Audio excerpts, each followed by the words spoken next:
Welcome everybody to Mursion's virtual open house series, our virtual roundtable series. Today I am thrilled to have with me my very own VP and Director of Business Strategy, Mr. Brent Brown. Brent is going to be joining us, as well as Jason Rosoff. Now Jason is the CEO and co-founder of Radical Candor. Radical Candor is an executive education corporation based on Kim Scott's best-selling book, Radical Candor, and we are thrilled to have him joining us today. I'll give you just a quick rundown of what's going to be happening, and then I'm going to turn things over to Brent.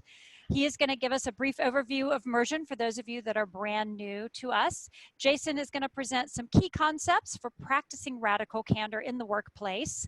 And we have updated this. Brent will talk to you a little bit more about that, about how that is even more necessary in today's virtual corporate world. We're going to share with you a practice of radical candor, how you can do that practice with Mursion in VR. And then we'll be able to have some question and answer time after that. So again, thank you so much for joining us for our Mursion virtual roundtable series with Radical Candor, and I'm going to turn you over to Brent Brown. Thanks, Jamie. This is Brent from Mursion. I'm so excited to be here today. At Mursion, we recreate the most challenging situations that people face in their day jobs, and we give them a safe virtual place to practice those skills.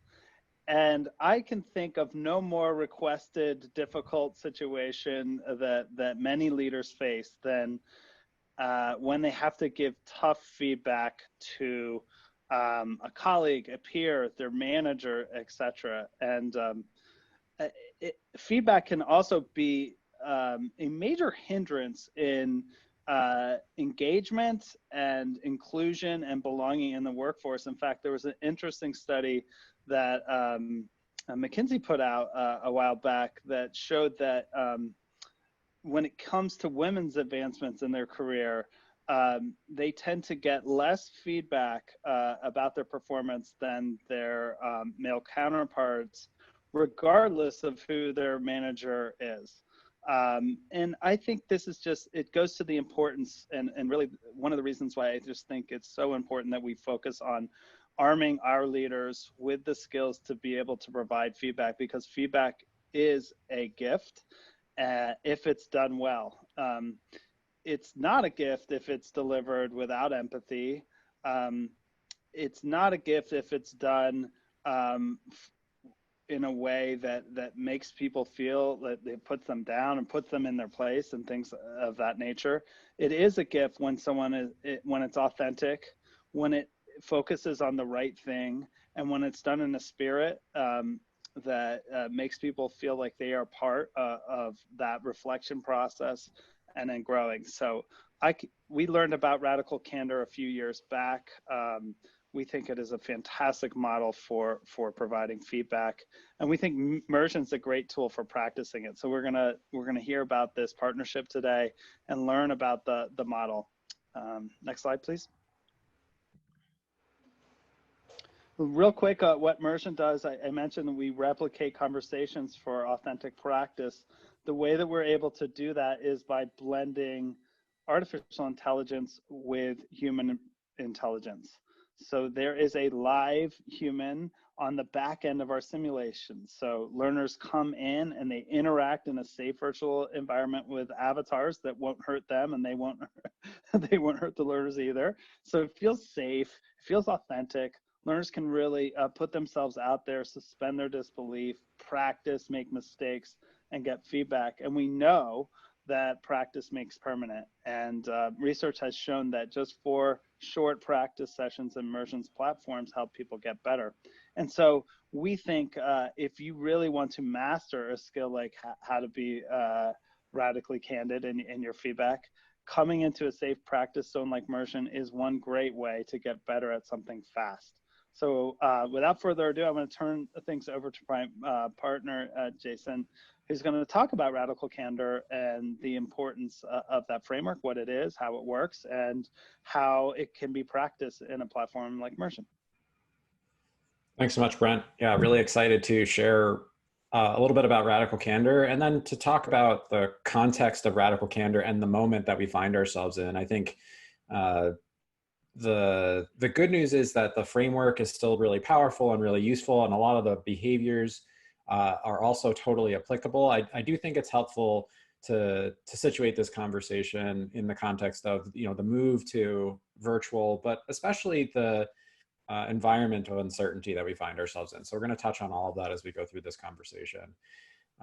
For the folks out there who joined last time, I'm going to cover the Radical Candor framework one more time, just in case. I'm assuming we have some new folks who may or may not know what Radical Candor is. So we'll start there. And we always like to start in sharing, when we share Radical Candor with other people, by telling a story about what Radical Candor means to us. And so if the goal of Radical Candor is to build stronger relationships, and through those relationships to do really amazing work collaboratively, then we should be able to see the impact of that in our lives. We should be able to look back on our experience and see moments when that happened. And so my Radical Candor story starts before I co-founded this organization with Kim Scott, who's the author of the book. I spent several years at an organization called Khan Academy, where our goal at Khan Academy is to provide a free world-class education to anyone, anywhere, which is a very ambitious one. My role there was varied over the course of 7.5 years that I was there. Most of the time I spent in product, but I also spent 2 years as the chief people officer for that organization. And through that time, I learned a lot about the value of feedback, especially if you're a leader, the value of getting feedback from other people. And so this is a story about a time I got feedback from a peer. We had just come off of a meeting with the Gates Foundation, who was a major funder of and continues to be a major funder of Khan Academy. And we had the good fortune of sharing our strategy with Bill and getting a lot of pushback and really good constructive feedback about how he was thinking about the world and how we were thinking about the world. And the big push, the thing he wanted us to think about most was how are we helping teachers leverage Khan Academy? Teachers are these gatekeepers to educational experience. And so my job as the product person was to go back and think about that holistically. And I ran a bunch of experiments and quickly discovered that there was a lot that we could do to help teachers. But we were going to have to make a fairly large strategic shift. It wasn't just new features we were going to have to develop. We were going to have to change the way we operated as a company. And so now the idea of capitalizing on this really great guidance that we got from the Gates Foundation became a big conversation inside the company. We had to gather the board of directors together. We had to gather all the senior leadership together and kind of go through this strategy conversation. And at the time that this was happening, I was very nervous speaking in front of audiences, which is somewhat ironic since I've spent the last 2.5 years pretty much only speaking in front of audiences. It's become my entire job. But luckily I had this really great partner on that project. We'll call her Dana for the purposes of this story. And Dana was really comfortable speaking in front of others and like, you know what, we've been working so closely together. Like, I'll take the pitch. You just kind of roll in there and be supportive, which I thought was like so great because it made my job a lot easier. And I thought it would be better coming from her, given her level of comfort. So I was like, this is going to make us more likely to be successful.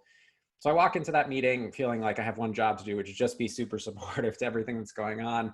And the meeting kicked off and I noticed really great engagement. She was doing a wonderful job telling both the story and the impact of what this work could actually mean for students and teachers around the world.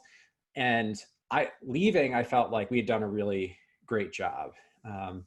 And I was so proud of her and so proud of the way that she represented our work that I was really excited to speak to her as we went into our lunch hour together. And I remember so clearly, like, she came and found me as we were kind of walking up to the lunch table and grabbing some food together. And she asked me if I had a second, and I said, sure. And she sort of said, you know, I'm very curious to know how you think that conversation went. And I was like, wow, that's an odd question. Like, it seemed like such an obvious success. And as soon as I said that, like, it was really great, I noticed that she relaxed, like physically relaxed. And it wasn't even until that moment that I fully registered that there was tension in the conversation. and she said, I'm so glad to hear you say that, because like, honestly, I looked over at you a few times during the discussion. You looked totally pissed off. I thought I was completely blowing it, like totally screwing up the presentation. And I noticed, like, as I was sort of feeling like, oh, like what's wrong? Like other people were reacting to the way they were looking. And I'm worried it might've undermined some of the support you're trying to show for the project. And she did something else, which was really amazing. And she said, and I know that wasn't your intent. Like, I know how much you cared about this. And so I just wanted to make you aware of it so that we could have a conversation about, is there something we could or should do in order to address the potential confusion. And so I remember kind of going back to like taking my plate of falafel back to the lunch table and sort of pushing it around for a while and trying to think back on what happened. I knew what I needed to do. I knew I needed to talk to my team. And so I went back to my team and I was like, team, have you all ever noticed like that sometimes my face and my words like don't say the same thing? And they're like, oh yeah, we have noticed that. We call that your thinking face, which was, good to know that this group of 10 people had come up with a name for this thing. It happens so often that they had come up with a name for it. And also like, it was nice that the name that they came up with for it was so generous. They called it my thinking face. And then so I realized, wow, this is actually a problem. Like if this team of people have noticed it so many times that they've given it a name. So I went into my CEO's office and I was like, Sal, who founded the company, I was like, Sal, I just want to check in with you. Is this a problem? Like, did you notice this? And he's like, I'm really glad you came in here to say something, because I have noticed this before. And it's actually really hard to read between the lines. Like sometimes your body language, your tone, and your message just don't align. And then I did the thing that I think everybody does when they get feedback that they don't like, which is I went home and complained about it to my wife, Jillian. And she just sort of started chuckling because, and she was like, like this is obviously an issue. Like it's been a problem throughout our entire relationship. Like anytime you're concentrating on something else, you sort of furrow your brow and you look annoyed. And it was at that moment, it really took like 10 additional people giving me that same feedback on that same day for me to realize just how important and powerful what Dana did for me actually was, which is she took a moment and combined these two things that exist often separately, which is care for me personally with a willingness to challenge me directly. And that's really the sort of essence of radical candor. And in the moment, the care personally came across in a couple of ways. One, she did this in private. She didn't blast me in front of the team or something like that. Two, she gave me the benefit of the doubt, right? She understood my intent was not to undermine the conversation. She got where I was coming from. And that sort of benefit of the doubt felt to me like care, because I think she was actually really justified in being annoyed with me in this moment. But she wasn't so concerned, right, with my short-term feelings that she was unclear about what she thought the problem was. And as I thought about this story in order to tell it to you all, one of the things that I realized is I actually think I've been getting this feedback for most of my career. And it really took someone to like deliver it in this way where they demonstrated that they actually cared, but were really, really clear about what was going on. So that's what the framework is based on. It's these two different dimensions. And we've illustrated those dimensions as a 2x2. With care personally on the vertical axis and challenge directly on the horizontal axis. And I want to go through each of those quickly. So first, the care personally axis. This is what we like to call the give a damn axis. You might also call this like showing common human decency and respect to other people. And I think for most of us, if you're interested in practicing these sort of essential communication or interpersonal skills, you probably already understand the value of the give a damn axis, right? You're interested in Mursion in part because you think it is important, like the way that we relate to each other, the human way that we relate to each other is important. But it's important to remember what actually moves us down this axis. So without our knowledge, sometimes the context of work can actually get in the way of us caring about others. And my favorite example of this is like working on any sort of deadline. So you're working against the deadline, and all of a sudden the people that you love to work with start looking like, obstacles to your success. And you're trying to figure out how to like move them into position and make sure they're where they need to be in order for things to get done on time. And that is a that is an act of like depersonalization or dehumanization that you're doing, because you start to stop seeing them as whole human beings and start seeing them as like the agents of your success, or maybe the impediments to your success. And we know that's really short-term thinking, right? We know the saying exists, is apocryphal and popular for a reason, that people won't remember what you say, but they will remember how you made them feel. That is so evident in the aftermath of a project that, you know, gets really off track and gets really tense. People remember being bulldozed, right? They remember being sort of pushed out of the way. And we know that when we feel connected, when we feel related, when we feel safe with one another, we do better work. There's so much research out there that shows that highly innovative teams feel safe and connected. Like that is a key element of their ability to be innovative. And so we know, but we sometimes forget that we need to be focused on being more than sort of just professional, right? It's not just about achieving that particular outcome. We have to be aware that we need to nurture those relationships, right? Build real human connections with other people. And that's really what Care Personally is about.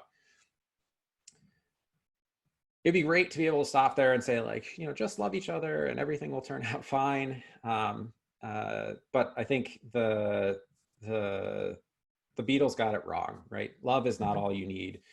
You also need this other dimension, the challenge directly dimension, what we like to call the willing to piss people off dimension of radical candor. And we're very, very conscious of language here. Something that if you read the book or you hear Kim speak, you'll know that she's very, very careful on the words that she chooses. That first word is willing.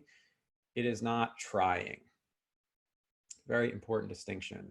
This is not us encouraging one another to piss each other off. This is us focusing on the things that stop us from speaking our truth in the spirit of helpfulness. And I think for a lot of us, it really does boil down to the concern that if we say what's on our mind, we're going to upset the other person. And we need to find a way to move past that. Now, this is another cultural element that I think long sort of predates our work experience. Many of us have been exposed to this from very, very early age. In fact, many of us may have heard growing up a statement something like, if you don't have anything nice to say, don't say anything at all. And as we get older, we hear lots of variations of this, right? Like, don't rock the boat, don't disturb the peace, leave well enough alone. We have lots of ways of saying, if it might upset somebody else, don't say it. And so there's like this real strong cultural pull away from being clear with one another. So that's what radical candor is. It's this combination of caring personally, demonstrating that you actually value the other person as a human being, and being willing to challenge directly, right? To be clear with one another. And one thing that can help us, because both these things are hard, right? Sometimes it's hard to demonstrate care personally. Sometimes it's hard to demonstrate challenge directly. One thing that can really help us is to think about what happens if we fail on one or more of these dimensions. And so I just want to quickly describe the other quadrants. So first, if you challenge people directly, right? If you're really, really direct with people, but you don't demonstrate any care, or maybe you're even, to Brent's point, like demeaning or belittling, we call that obnoxious aggression. This might also be called brutal honesty. That's not the same thing as radical candor. The word radical is like a word with a definition. One of them is extreme. The other one is rare. And we chose radical because of how unusual it is to get this combination of care personally and challenge directly. And so sometimes it's confused with obnoxious aggression, but there's a clear distinction. If someone gives you feedback that's really clear, but it's delivered in a way that makes you feel bad, makes you feel less than, is belittling or demeaning in some way, then that's probably obnoxious aggression. And I think for a lot of us, when we think about feedback, it's not that obnoxious aggression can't be useful, right? It's not that we can't learn something from obnoxious aggression. It's just that it often diminishes the relationship that we have with the other person, which we know has long-term consequences, effects on our ability to collaborate. Okay, what happens if you fail on both dimensions? You fail the challenge to be clear or to be kind. We call that manipulative insincerity. So this is when you failed on both dimensions. And backstabbing is like the sort of quintessential extreme example of this, right? Undermining somebody else for your own benefit. But less extreme examples might include passive aggressive behavior, right? Where you're not really saying what you mean. Or even, a simple example that comes up often is like the false apology, which is the product of exhaustion, right? Where you're maybe you have a disagreement with somebody, you feel really strongly, or you have data or evidence to back up your position, but you're unable to convince them. And so you say, you know what, you're right, I'm wrong. Why don't you just like go do that thing you said you wanted to do when you came in here? And I think that idea of not saying what we mean or not being clear about what we believe, it may not be intentionally manipulative, meaning like you may not have the intent to manipulate the other person, but often we do it in the hopes that the other person will not feel negatively towards us, right? But in the long run, if you have data to support that point of view and that person isn't hearing it, like you're actually doing them a disservice, right? To not make sure that they understand the data that you have that disagrees with their perspective. Last but not least, we have the situation which I think a lot of us run into and sort of our most regrettable mistakes are made, which is where we do care very deeply about the other person and we demonstrate that, but we fail to challenge them directly. And we call that ruinous empathy. And ruinous empathy, just a quick example from my past, that I had a designer who worked for me who was really talented, and had this this belief that he was more artist than designer, and wanted to apply his mark to the things that we were doing. And it made everything that he made like super interesting, but it also made it so that every time we got a deliverable from him, it needed to be adjusted so that it was like totally on brand. It didn't look like it was coming from a different place. And I was in this tough position because like I valued him as a person, and like I didn't want to dissuade him from being an artist. And so I really for a long time avoided giving him this feedback of like, hey man, like it's actually not okay that we have to keep going back and correcting this stuff. And what I really didn't realize was like other people were finding stuff that he was making and they were correcting it. And so not only was this like affecting his work, but it was starting to eat up other people's time on the team. And it wasn't until like somebody else on the team came and told me that they were so annoyed that they wanted to be moved off of the team with him, that I realized like how much my ruinous empathy had impacted my ability, not just to help him, but also to help the rest of the team, because the work that he was doing was having a negative impact on them. That situation wound up okay. It wasn't a total disaster. He actually wound up leaving and going and doing something else that was more aligned with the spirit of artistry that he wanted to be able to bring to things. And it was all okay in the end, but it's a situation that caused a lot of strife and could have been resolved much faster had I been radically candid. All right. So Brent said at the top of our conversation that this matters now more than ever. And I think I can't overemphasize how true I find that to be. What we know is that strong team engagement is built on a culture of open, honest, and safe conversations. Engagement is directly correlated to the belief, the experience of employees feeling like they are getting honest input, honest feedback from not just their managers, but their team members. And I think in this moment where we've sort of lost some of the sort of coincidental or free ways that we built sort of connection and engagement, right? Like being in an office together in many cases provided lots of coincidental opportunities for people to connect.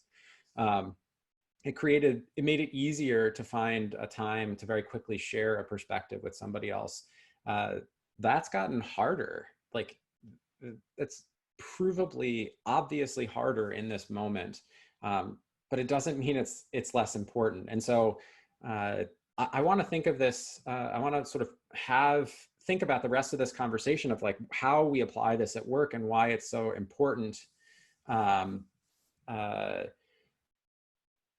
the perspective of like just recognizing that we're in this moment of crisis, right? Like things are changing really rapidly. There's a lot of uncertainty in the world.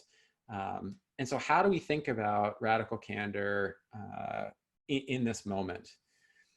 And I think when a lot of people sort of hear radical candor, or they think about it, like they think about even the story that I told, right? It was about feedback that I received. But radical candor, the behaviors of radical candor are actually more varied than that. And so when we think about radical candor in an environment with a lot of uncertainty, it actually really does start with the practice of soliciting feedback, like encouraging the practice of asking others for input. Whether you're a leader with direct reports, a project or team leader, or you're an individual contributor, the practice of soliciting feedback has immense benefits in creating an environment in which we can be more open, honest, and direct with one another. There's psychological benefits, like we actually make our brains less reactive to the feedback that we get when we ask for it. So it doesn't mean that we become immune to negative emotional reactions, but it does mean we become less reactive when we ask for it. The other thing that it does is it creates opportunities. Like Brent, I saw you type in the chat that like coincidental feedback has sort of gone away.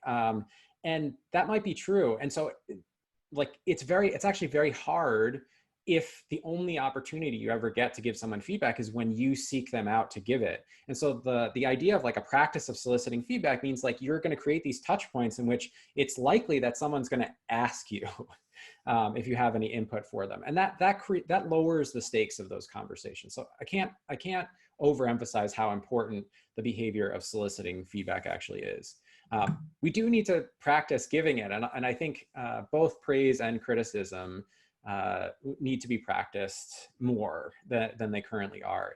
And I think the reason why is that both of them suffer from a lack of specificity. Like often when we offer a critical perspective or a supportive perspective, we don't provide the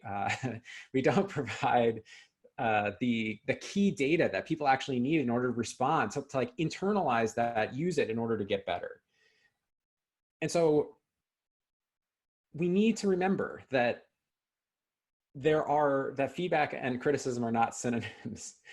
We need to remember that that criticism is not the only way that we can help other people improve. And in fact, there's a lot of really good research that shows that praise delivered well is often more effective at helping people grow than criticism is. And it kind of becomes obvious when you think about the nature of praise and criticism. So like to make criticism specific, I might say, hey, when you did this, it had this negative effect. But if you're not an expert in whatever that thing is, it might be hard to know how to fix the problem. But praise is something, when we make it specific, is like, hey, when you did this, it had this positive effect, and you do that again. Well, that's something that person actually did, right? So like the idea of being able to repeat it in order to grow, it is incredibly powerful because that person has already had the experience of doing the positive thing. So that's one of the reasons why I think we kind of get this model in our head that criticism is really the vector through which most improvement happens. And but research actually tells us that that is only true in balance. It's only true when you can balance these two skills. Now, the reason we need to focus on criticism in particular is because those conversations do tend to be higher stakes. The emotions tend to run higher. And so there's a lot of opportunity for us to get better at, especially those criticism conversations. And we'll come back to that in a minute. Finally, we need to not just assume that these conversations are going well. I think we need to go meta here, and we need to start thinking about getting feedback on feedback. And that's what I mean by gauging how these conversations are going. I think we need to show other people that we are interested in getting better at these conversations, and show that we are open to the idea that there is a better way for us to approach it. And that's really, in some ways, I think, the core of practicing these skills. Sue, I see your point that you've heard that for remote teams, more negatives are shared as opposed to positives. That's actually true of all teams.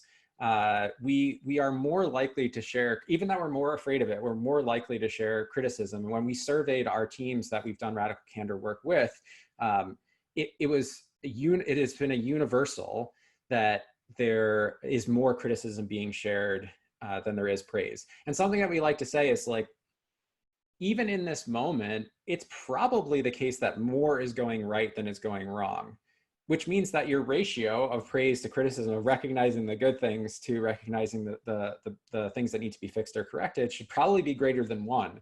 And we have not met a team yet, before having any Radical Candor training or focusing on these behaviors, who has actually gotten that ratio correct.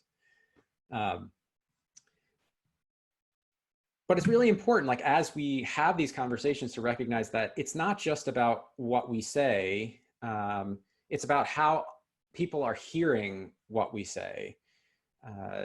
Because we have an obligation when it comes to Radical Candor to recognize that it's not just what comes out of our mouth, but what like hits the other person's ear. And this is why this it is so important to have a framework or a way to think about this and have a way to talk about this. So one thing I'm going to show you is like how we can use the 2x2 as a compass and some tips for how we can actually respond to what's actually happening in the conversation, not to what we wish was happening. So we like to think about this as a vector space. So you start somewhere, I share my perspective with you, and you receive it in some way, right? Like, so ideally what happens is I try to demonstrate care and to be relatively clear, and it comes across in this sort of like gentle but clear fashion. Often we're so like when we focus on feedback, we're so focused on getting the details right that we forget to find a way to share the sort of spirit in which this feedback is being given, and that can cause us to land somewhere out here, right, where we're like very, very clear, but that care is not coming across. And the risk when we do this is that it can really put people in a position where they feel like, even though the care and respect is there, they may not hear it. It may not translate fully. And so like, it might actually drop you below the line. You might actually start being perceived as being obnoxiously aggressive. So the question is like, what do you do if you share your perspective and somebody has a reaction to it, like a negative reaction, like sadness, like maybe they get really upset. Someone could even cry, like you share a perspective and they could cry. And in this case, like we want to use our ability to move in this space and go up on care personally. We want to try to make that movement independent of a change in challenging directly. Because the risk here is like when we realize that we've upset somebody else, there's a risk that we retreat from our challenge so far that it shifts into ruinous empathy. And the way that we often do that is by backpedaling, by saying, oh, it's not a big deal, or making excuses for the other person. You know, I can just take care of it myself. And when we do that, or make it less clear, right? We try to add more information, but in fact, we make it less clear what the actual underlying issue is. And so we want to try to move independently. And one of the best ways that we can do that is by taking care of the other human being. Like if we notice someone having a strong reaction, I think we can take a moment to recognize that reaction, right? And say, I can see you're reacting really strongly to this, and to demonstrate some curiosity, right? Is there some way that is there something I can do in this moment to help? The same thing is true if the other person gets angry instead of sad. And this is actually much harder to pull off in reality, because when other people get angry, it tends to make us angry instead of curious. But if someone is getting annoyed and your goal is to help them, right, to coach them, to help them get better, like that's the reason why you're sharing feedback in the first place, you want to move up on care personally. And a similar approach can be helpful. Of just recognizing the emotion that's there. Because here what we're trying to avoid is the natural human instinct to sort of like meet them in the challenge directly, right? To like let go of the care personally, and meet them in challenge directly. And so like a thing that I've been guilty of is like someone gets annoyed with me and I feel like what's happening is they're challenging the veracity of my claim. And so I start giving them lots of other examples of times when they have screwed up in this particular way. And instead of that feeling helpful, it just feels like I'm beating the person over the head with a bat. And so like, it actually drops me down on care personally. The other reaction that is really common is just exhaustion, right? Like this person maybe has a habit of reacting defensively to feedback that you give them. And here they go again, reacting defensively. And so you're like, you know what, forget it. Just forget I said anything. And that's manipulative insincerity. And I think like one important thing to remember is like all of these things, they're just human. They're just human reactions. What we're trying to get better at is like building awareness of those reactions and realizing that there's something better that we can do in those moments. And so I don't share this with you as some expert who is like, I never do these things. I do these things all the time. But the thing that Radical Candor has done for me more than anything else, it has given, it sort of acts like a compass. It tells me when I'm off course. I started to recognize these patterns in my own behavior and realize that there's a way that I can go that will improve things.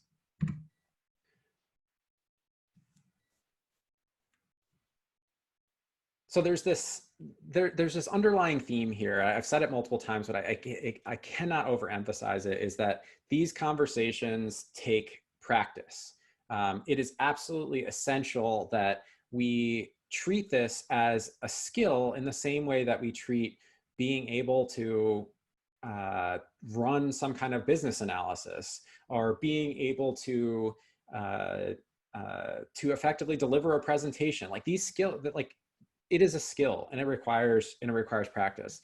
And that is a big part of what we do when we work with companies directly. So like if we're working with them, delivering workshops or coaching of some kind, is really creating an environment for practice. And it is the reason why we are so excited about the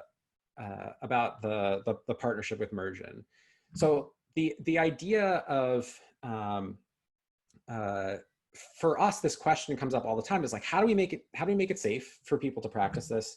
How do we make the practice realistic enough to be helpful, right? Like, how do we create, give people the opportunity to encounter some of these strong emotional reactions? And how might we make practice accessible and timely? Because like one thing that we've realized, like every other person who wants to help with behavior change, and one of the ways that is most commonly done in industry is through workshops, is like a workshop can come at a random time where you don't have an issue where you need to navigate one of these conversations. And then, potentially months have passed since you had that experience of practice before you actually need this, you have an opportunity or a need to apply this skill. And so making practice more accessible and more timely is a huge benefit. And that's where I think the power of Radical Candor and Mursion really meet so nicely. The idea that we can create safe opportunities to practice these skills and to get feedback, to actually get input from another human being as to like how we landed and how well we adjusted our approach, is like absolutely essential. And it has been, up until this point, really, really hard to guarantee outside of workshops or organizations who are willing to put in a significant amount of extra effort to create, groups of practice and things like that, where they actually met regularly to practice these skills. And so I do see there's a bunch of really great questions coming through in the chat. And I do want to get to those, but I'd like to give us an opportunity to kind of see what this actually looks like when we combine Mursion and Radical Candor, and then we can come back to these questions as soon as we're done.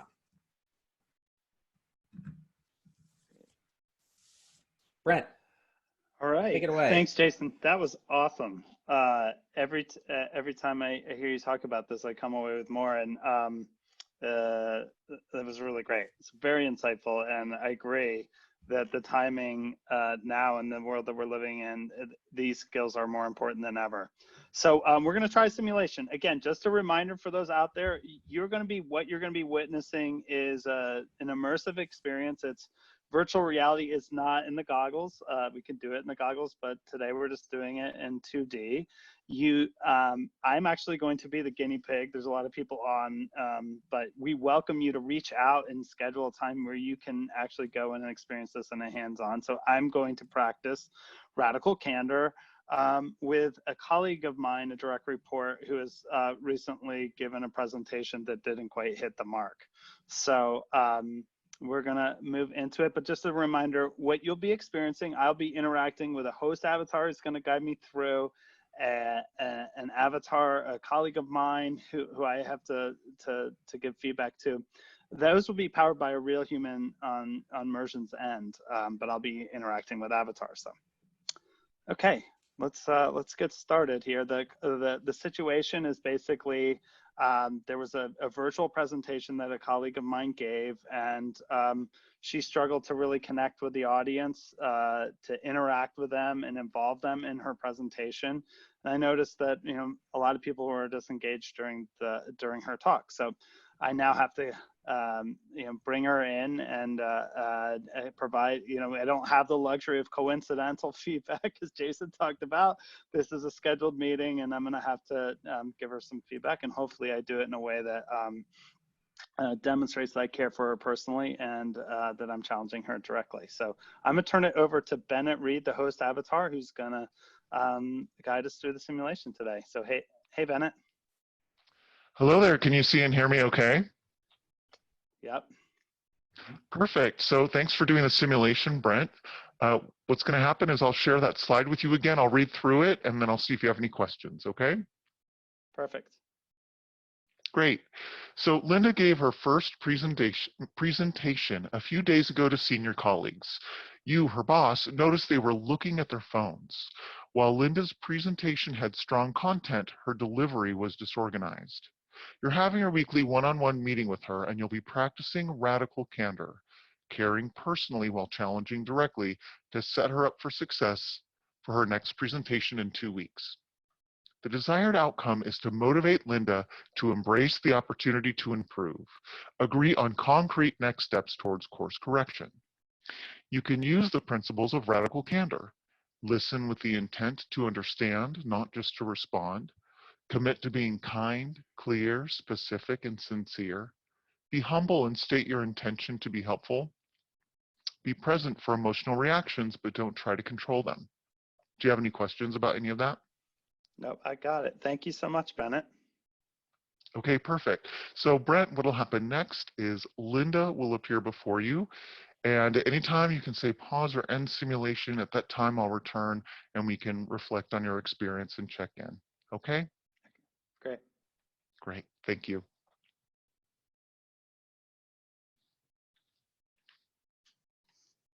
Hey, Brent. Hey, Linda, where are you? Is that one of those backgrounds? Yeah, this is a hotel lobby. I just miss traveling. Working from home is challenging, and I just find entertaining backgrounds for myself. Looks like Cool. you're in your living room. I am, yes. Hopefully I don't have any kid Zoom bombers coming up behind me now. Oh, great. Well, I'll understand. We're all just doing the best we can working from home. No kidding. How are things going aside from the sort of lack of travel? Just wanted to check in. How are you feeling? I'm doing okay. Spring's arriving and there's some beautiful weather. I feel safe going out for walks, been social distancing, doing some, Zoom social hours. So I'm hanging in there. I miss people, but, I know this won't be forever. I hope you're doing well too. I did great. Thanks for asking. Yeah, it's similar type of stuff. Just feeling like I missing hanging out with the team and all that, and just more informal ways to get together. So I just want to check in on the call. How do you think that it went with the leadership team yesterday? Oh, Oh yeah, my presentation. I thought my content was strong. I thought it went pretty well, to sum it up. But I think my content was really strong. My delivery was pretty good considering, you know, it was over Zoom, and that's new to me. Plus, I really had a short turnaround time. So I think it went well. Yeah, I have to agree that the content was great. I thought you made a lot of improvements on the back and forth on the deck going in there. I do wonder about, you know, the engagement of people on the call. Did you notice? Like, what was your sense of how engaged folks were?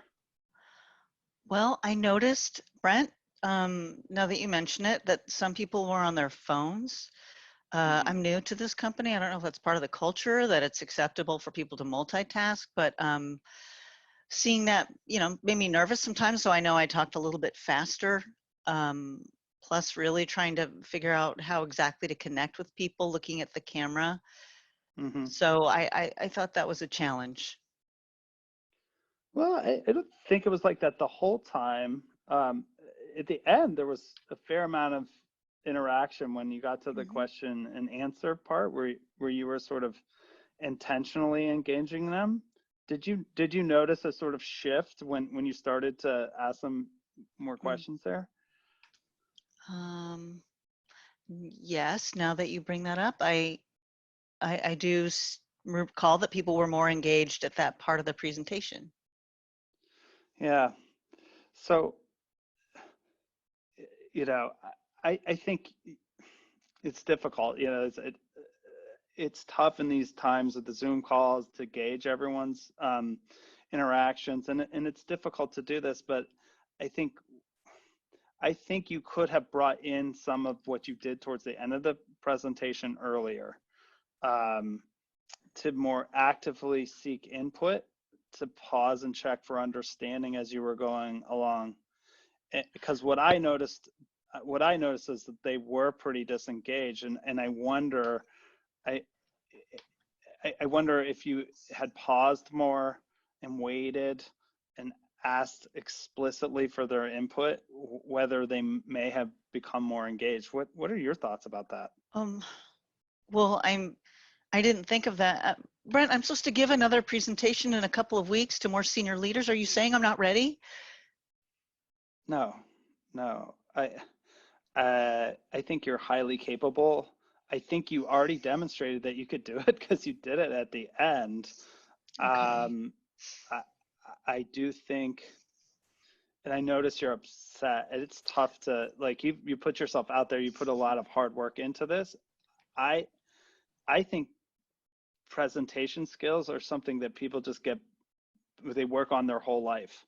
And I just noticed some things that I do that I've learned about how to engage people early and often during a presentation, just to make sure that they're coming along with you on the journey. That's a great point. You know, the presentations I've given in the past have been shorter, and they have been more of a hold your questions till the end. So that sounds like a good idea to check for understanding. I guess I could script it in places. I guess since it's new to me, I would love a little bit of assistance and wisdom around that. Yeah. You know, one of the things that I did, I don't know if you used notes. It seemed maybe a little like you were reading from like scripted notes and stuff like that. Yeah.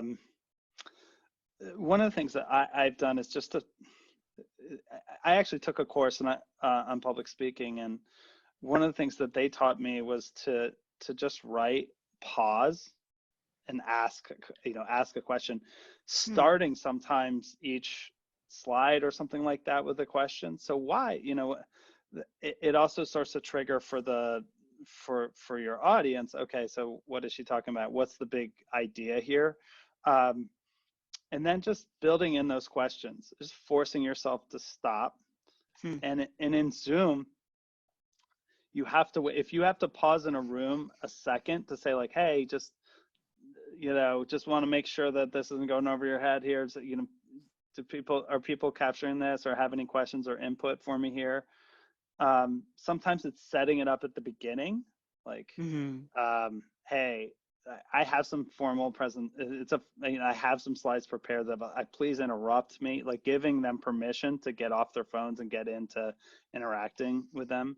In Zoom, sometimes you can say, put your question in the chat and I will respond to it as I go along. So there's a lot of tips and tricks around that. I think the important thing is just the waiting, being willing to suffer through a few seconds of awkward silence in order to get that input and to signal for them that your attention, your input, your questions are appreciated so much that I'm willing to sit here in awkward silence for 2 seconds or 3 seconds to wait to get it. So. Well, and that's great. You know, and also if somebody asks a question that maybe feels off topic, I can always let them know. I'll address it towards the end of the conversation. Yeah. And I know this about myself, Brent, that when I feel nervous at all, that 3 seconds for me is like 1, 2, 3. So I can just take a breath and go 1, 2, 3, and just take my time. It's a conversation, even though I'm presenting. And sometimes just being vulnerable, like you're being vulnerable with me, with your audience, and saying like at the beginning, like, hey, I know that I do this, guys, so feel free. I'm not going to be offended if you interrupt me. I talk fast. I you know, and just like expressing that vulnerability is just being human. And it's also saying like, this is a dialogue. I'm putting myself out there. I expect you to do the same. It's sort of modeling for your audience what you want them to do. Yeah. So, this is great, Brent. I was just gonna say, give me a lot to think about. I'd like to look at my presentation and organize my thoughts around it. Can I follow up with you and show you what I come up with? Yeah, absolutely. Okay. I'm here. And again, like, you should be very confident going into the next, like, we all have, you know, no presentation will be perfect ever. Right. I'm sure Abraham Lincoln after Gettysburg, you know, beat himself up afterwards. You know, like there's no such thing as perfect. We're all human. We all are going to make mistakes. I don't, you know, I think this is just one area that you can grow and get better at. And when you do, and you kind of couple that with your strong content, you're going to be awesome at this. So the sky's the limit, and just keep it up. Okay. Great. Thank you so much, Brent, for taking the time to have this conversation with me. I feel really good going forward. Thank you. All right. Cheers.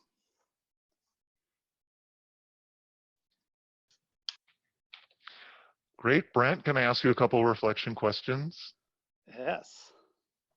Great. Wonderful job. If you, so in that meeting that you had with Linda, what's something you did that you thought went well? One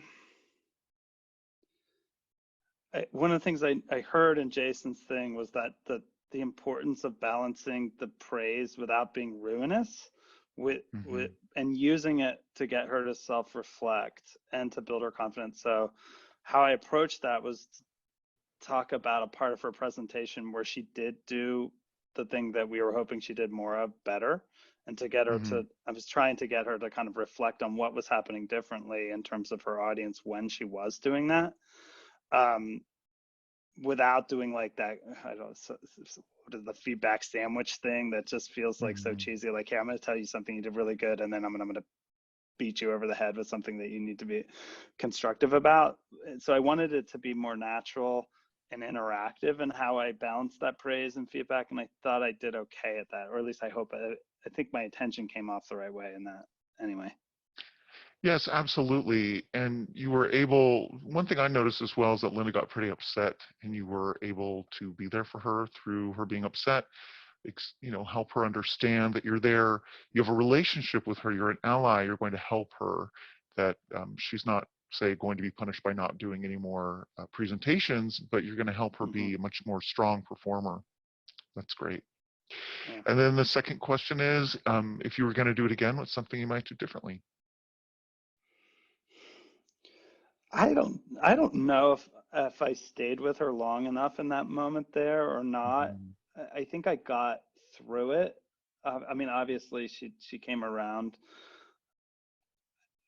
I I don't know if I should have been more vulnerable myself, or I just tried to kind of pause. My thing is I tend to talk through things, so I probably could have just paused myself and modeled for her, like just giving that time for her. But yeah, I think that was and then there's the segue to the kind of praise around to giving feedback was not 100% natural. Mm-hmm. But, you know, I thought it was okay, but I think I could have teed that up better. Mm-hmm. Yes, that idea of being present for her emotional reaction. It wasn't like you were trying to control it, but just like you say, being vulnerable with her in that moment, to let her have her own processing through it. Great. So, Jason, do you have any thoughts?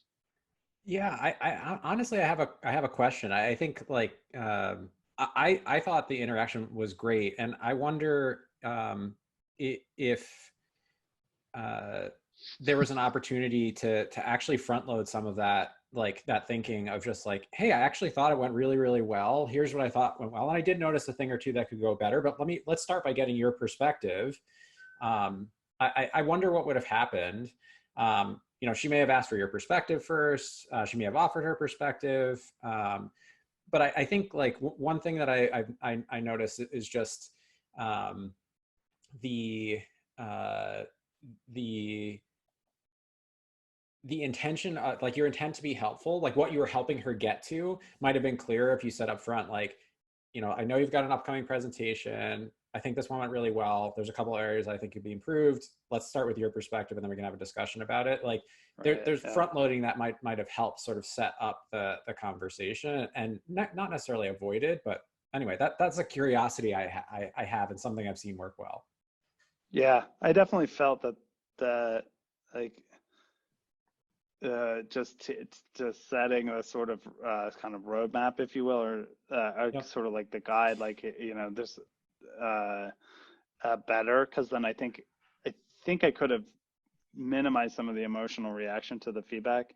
And I also felt that I was doing more sort of tips and tricks rather than around it, which she was asking for, so it felt natural to do that.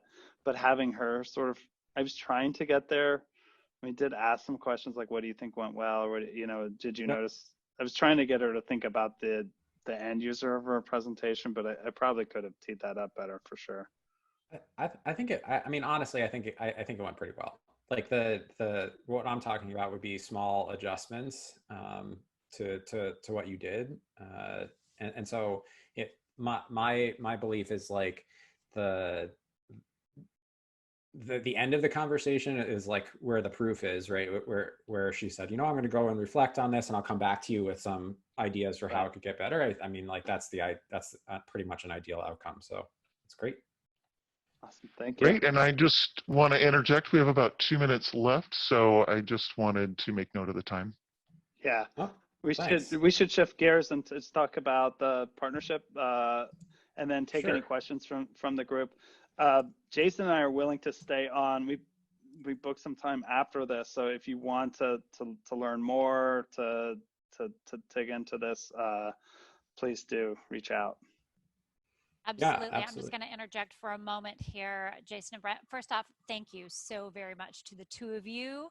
And I want to say thank you to all of our guests. We are at the top of the hour, but I'm going to keep recording through this explanation and questions. So that will be a part of the recording that we send out. For those of you that need to go ahead and hop off because you have something to go to, please know that you'll get this little wrap up. But we've also put into the chat, and I will include in a follow-up, a link that you can use for just a quick 15-minute call. If you have any extra questions, you just want to find out a little something here or there, use that link for that 15-minute call. And we've also put the link in to actually request a full demo as well. I'll include that in the follow-up. To those of you that have to go, we thank you for your time. Have a beautiful day, and I'm going to turn things back over to Brent and Jason to keep going. Thanks, guys. Thanks, Jamie.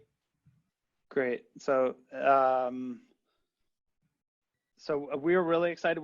So we have a formal offering if people are interested in that, where, can we go to the next slide that has that? Sure. I hope it has it. Yep. I'll get us there.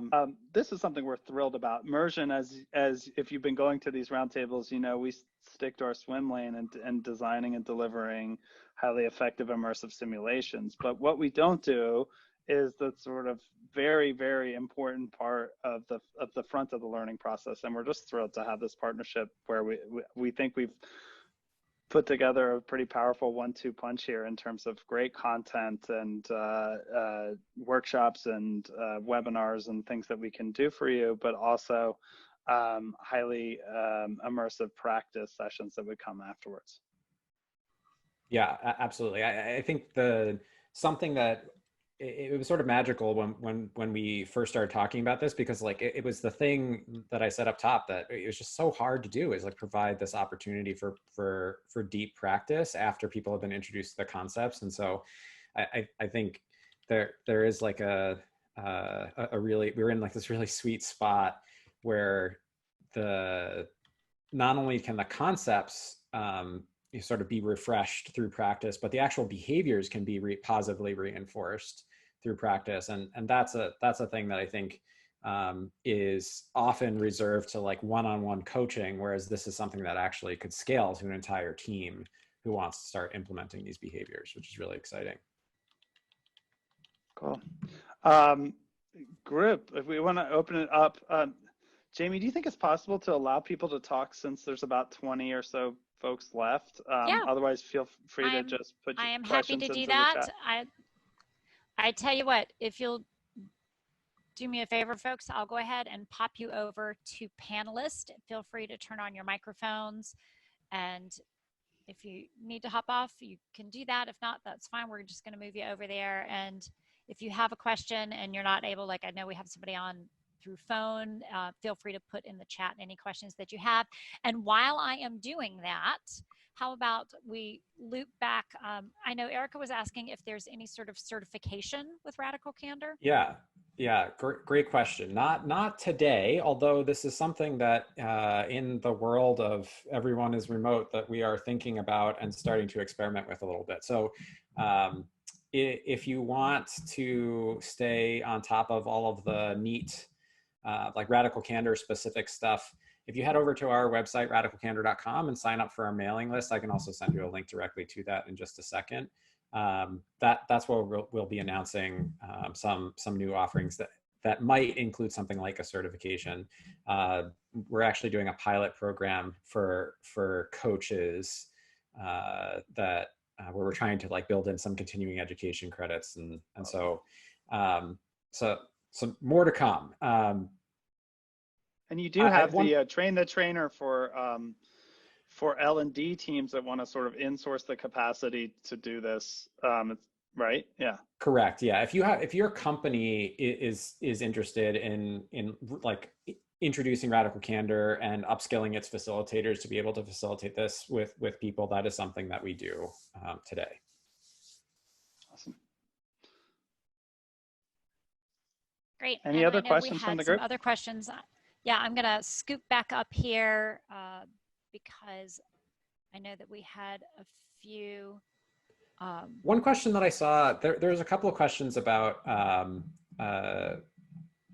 sort of like the external, like I think it was, does challenge directly start from like I know better? And I don't think it does necessarily. I think in my mind, like where challenge directly starts from is like I know my own experience, right? And so when we're sharing a perspective with somebody else, I don't think we get to say, like Brent, you actually did a good job of this in the simulation. I don't think you get to say like, oh, the other people were totally disengaged, right? I think you get to say, I noticed some behaviors that made me think that they weren't as engaged as they could be. And I noticed a difference between the beginning of the presentation and the end of the presentation in terms of like my perceived level of their engagement. And I do think it's important when we think about sort of being clear with other people that we distinguish between we focus on our perspective as opposed to the capital T truth. One really good way to put someone on the defensive is to pretend that you know, like you have a line to the divine and they don't know shit from Shinola, right? Like there's a and there's a tendency actually, I think, when giving feedback to want to believe that in order for feedback to even be useful, I have to be right about it. And so an example that I've given a bunch of times where that's not true is you're in a conversation with somebody and they say something that sounds actually quite offensive. And so you go to them afterwards and you said like, hey, you know, I noticed like when you said this, I had this reaction to it, right? It made me feel whatever. It made me really upset when I heard you say that. And it turns out that you misheard them, that that's not what they said. And they're like, oh no, like actually I said this other word. And the question is like, is that a useful conversation? And I would argue that's a very useful conversation, right? Because one, like you went to them, you shared your perspective, you didn't judge them. You sort of said like, I wanted to share like this reaction that I had. Those are relationship building moments. I can't tell you the number of times where I like walk into a feedback conversation and I walk out being like, oh, you know what? I learned that like I was thinking about this situation the wrong way, or I didn't have all the information that I needed. And so that's the importance of like focusing on perspective sharing and seeing challenge directly being about clearly sharing your perspective as opposed to saying that you know the answer or pretending that you know what the truth is. Right. Yeah. Absolutely. And thank you, Robert, for that question. And Leslie asked if you could talk about giving feedback to a leader. Yes. We just had a conversation about this at our open house yesterday, giving that upward feedback, giving feedback to a leader who tends to get angry at all people who give feedback or have different opinions.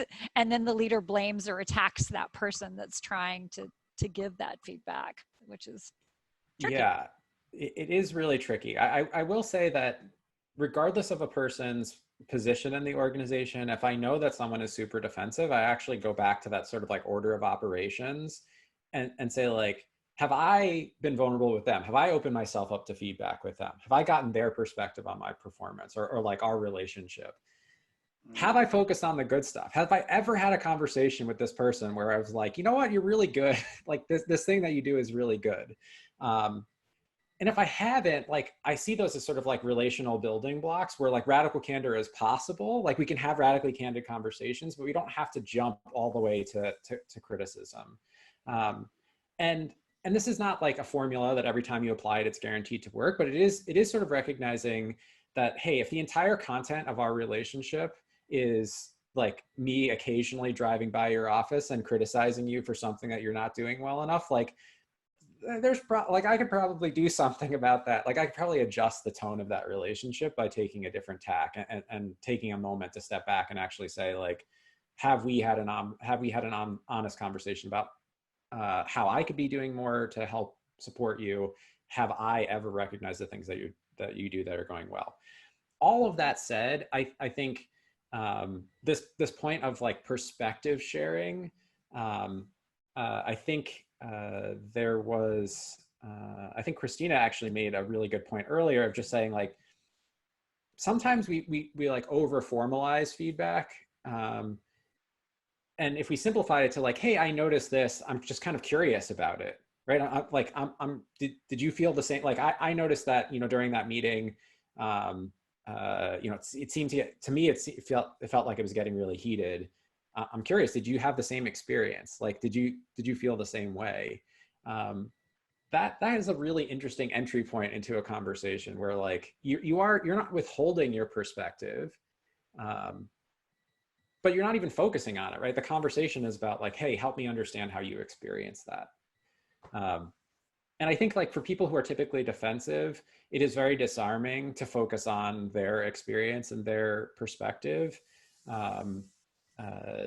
It actually gives them a platform, because a lot of times what I found is that, especially if like we often associate defensiveness with like innate sort of like personality things. Like we start to equate a person's defensiveness in particular situations with their personality. And that's what we call the fundamental attribution error, where we pretend we know why something is happening. We see something happening, and then we make the leap to saying we know why it is happening. And so by getting curious and being open to hearing their perspective, that can open the door, that can like open the door a crack to having a deeper conversation about what's actually going on. It's really hard though. I think leaders in particular, you know, leadership skills are not, at least the ones that really, that research tells us matter, they're not something we train on. Like most people are coincidentally in positions of leadership. If you ask a person like, hey, did you ever imagine yourself being, like most people who are leading teams or departments or entire organizations, like the vast majority of them, this was never their dream. This was never their ambition. They never like had a life plan to like get them to this point. A lot of them are there through a series of coincidences. And so like to think like, where do you develop the skill or the talents that you need in order to do that effectively? Like there actually aren't that many great ways to do that. And so a lot of what we get are people's reactions to things they think went well or poorly in the past, things they've seen other leaders do. And so the quality of the people they're reacting to, right? If you're reacting to lots of bad leaders, even the good ones were not particularly skilled, right? Like the bad ones are really bad, but the good ones are not particularly skilled. Like your perspective of like what makes you a good leader is going to be skewed. And so it's sort of interesting to think about like what are the ways that we can help people develop these talents, and that's again one of the reasons why I think things like Mursion are so powerful, because we can actually, you know, we talk about situational leadership. We can actually practice the situations, right? We can actually like flex that muscle. We talk about radically candid leadership. We can talk about like, how do we flex that muscle? How do we actually apply some of those things? Yeah, I think what you're saying there is so true, and it's sort of generally Mursion's sort of vision about soft skills is that that they are innate skills. Like we learn these skills about how to be human early. And I think I either heard Kim or you talk about how a lot of times we observe what it means to be a leader, and it's like, oh God, well now I'm a leader, I gotta be tough, right? And I gotta and so part of what Mursion is about is really unlocking people's human potential and getting them to focus on those human skills that they have maybe had them knocked out of them because they feel like, oh, now that I'm in a position of leadership, I have to be the tough gal or guy or whatever that means. And especially when it comes to giving feedback, and especially when it's sort of a leader who's getting feedback showing like, no, I'm the one that's in power. You can't question what I'm doing, is often they treat it as a questioning of their sort of of their ability to kind of sort of set the vision, instead of like, hey, I'm giving you feedback to help you achieve your vision, actually, buddy. Yep. And what I've noticed, just to comment on, is that leaders tend to receive this feedback much better in one-on-one situations than they do in group situations, but they typically ask for it in group situations, but they're asking for a rubber stamp on what they've already decided to do. And then then someone has the audacity to say, you know what, I don't think this is a good idea for this and such reasons. And they're embarrassed to be in that situation and getting that feedback in front of everybody. Such a good point. I think like one of the things we like to say is like, criticize in private, right? Like if you're going to offer someone a critical perspective, if you know you disagree with someone, like do yourself a favor and don't have that disagreement in front of other people whose, you know, opinions matter to them, because like we are social animals, and like status is one of the things that we're trying to maintain. And if we feel like our status is being threatened, we're going to react. Most people are going to react negatively. And this is at the level, like now we're talking about subconscious biochemical fight or flight like reactions. Even though the threat is not physical, the same set of mechanisms that protect us from physical harm kick into gear when we feel social, like we might be socially harmed. And so like, do yourself a favor. don't do it. Like, Yeah. and I think leaders sorry, go ahead, Jamie. No, go ahead. I was just gonna say, it's an interesting position to be in when you are on the other side of that leader saying, don't you agree, or what do you think about this, in that group setting, when, you know, you're stuck between a rock and a hard place. And is it, well, you know, can you unpack that a little for me? Can you tell me a little bit about where this came up, to hear that and see if they're open to a conversation about it? Or is it, you know, I'd love to really look at this and think about it and get back to you, so that then you can do that in private, you know, sort of any best practices or techniques to get around that situation. It is like it's such a good point. So like, you know what I said, like I mentioned this practice of soliciting feedback and how valuable that can be for building a culture in which these conversations are easier to have. I want to say two things. First of all, radical candor is not a panacea, meaning like just because your intent is to practice radical candor and the other person's intent is to receive radical candor, it doesn't mean like it's going to magically fix all of your conversations. And the reason why that's so important is because like, sometimes it's like the context of that moment that makes that, it's not the way you approached it or even what you said, but like the context of that moment that makes it hard. Maybe because it's in public, or maybe just because that person's having a terrible day. And like the day that you think would be a good day to have this conversation is the day that their kid threw up all over the place, and like the dog is like sick, and you know, they burned breakfast, and like, you know what I'm saying? Like who you don't know, like there's so much outside of our control when we're having these conversations, which is why it's so, I think, so valuable and important to maintain a stance of open curiosity about like, what is actually happening here? Help me understand your perspective. Like those types of questions are incredibly valuable. And the other thing is like, we don't want to let so much time pass before having a conversation with somebody that like we've lost the context, right? Like that we can't remember clearly what happened. But we don't always have to react or respond immediately. Like if someone says like, hey, let me know what you think about this.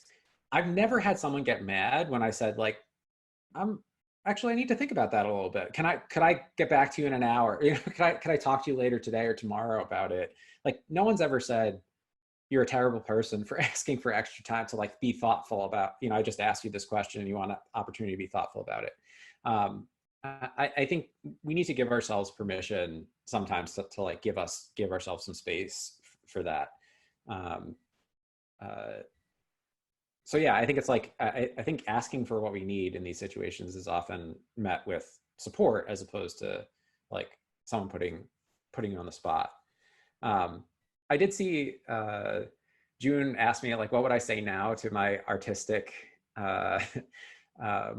designer friend? And I think what I would have done a much better job of was, one, I think I failed in a couple of ways. One, I failed to understand the impact that it was having on the team. Right, I failed to like look beyond the conversation. I knew it was frustrating for me to feel like, oh, we're always making these small tweaks or adjustments, and it's something we could have anticipated ahead of time. But I think like so at the personal level and at the organizational level, I think I failed to understand or communicate impact. And so like, that's probably the thing I would have focused on, is just to be able to clearly articulate like, hey, I understand, like we've had a conversation, you've helped me understand like why you do this. And I want to help you see what the impact of you doing this actually is on the work and on the team. Like that was my role in that moment, was to like help reveal the impact. Because ultimately when we got there, when we got to him understanding the impact, it became a much more stark choice, because he was like, oh, I kind of get it. Like that my role means that I shouldn't be doing this. Like this is disadvantaging like the team, it's disadvantaging customers, it's taking up extra time. And that's one of the ways that like we wound up down this path where he's like, I think I need to find a different job. I don't think like I don't think like a commercial designer is like the right role for me, because I'm always going to be frustrated by this. And he wound up doing agency work, which allowed for a lot more creativity, right? Like every client was different, and there was a lot of like bringing new ideas was like a big part of his role there, and it was just like a much better fit. But it was really like the impact, because like his initial response was like, I feel like the benefit outweighs the cost. And I had to be like, I disagree. You know what I'm saying? We had to like get to a place where we understood like we saw the world in a different place, and the impact is what helped us get there. Jason, thank you again for sharing all of this with us. Brent, thank you so much for joining me today. And I'm going to go ahead and we're going to wrap things up here and say goodbye to everyone. But once again, I have dropped in the chat a link if you want to have just a quick 15-minute talk, and we'll figure out which direction, if you need to have more questions for Brent or Jason, and also a link to do an actual demo for yourself. So we will be following up with this recording as well as some great information from Jason and Brent. So thank you, everybody. Have a great day. Thanks, Bye-bye. everyone.